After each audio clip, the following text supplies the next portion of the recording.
Meteor or masculinity.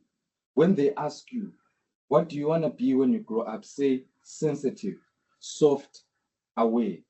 They will mistake you for grown. When you grow up 2 feet ahead of your time, when they ask you what makes you a man, say feeling.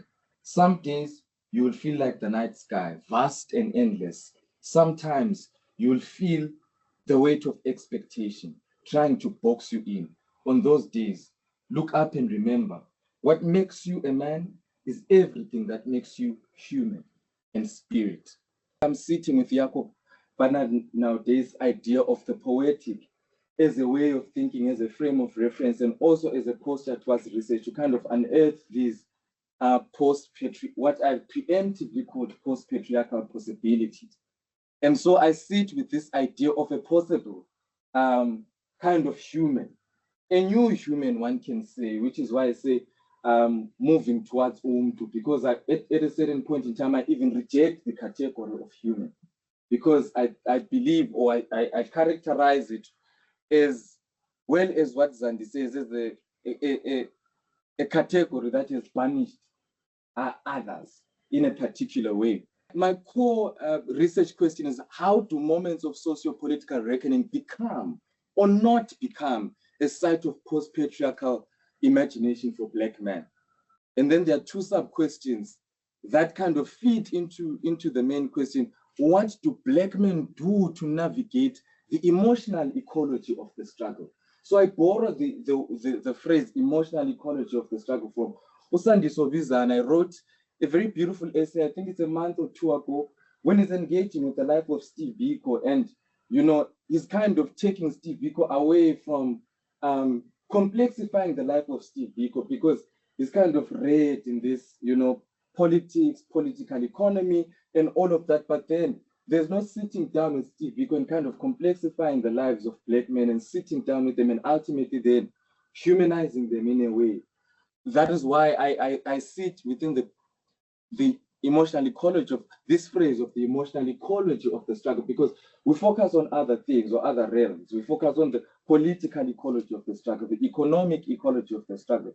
But I wanted to focus on the emotional ecology of the struggle as a site of post-patriarchal possibility. And how then do the strategies of survival, how are they survival constitutive of or negations of post-patriarchal imaginations? The literature review roadmap is as follows. So I begin with thinking about, which I think it's a kind of a similarity between me and how I map my work.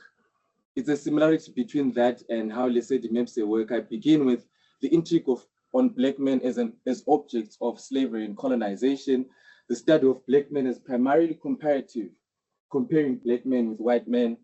And then I look at the contemporary studies on Black men and masculinity shaped, how contemporary studies are continued to be shaped by a subtle and sometimes implicitly and or explicitly a colonial epistemic like way of thinking and way of engaging with that. And within that, there are certain things that I seek to engage, or certain dichotomies that I unearth as I engage with the literature, right?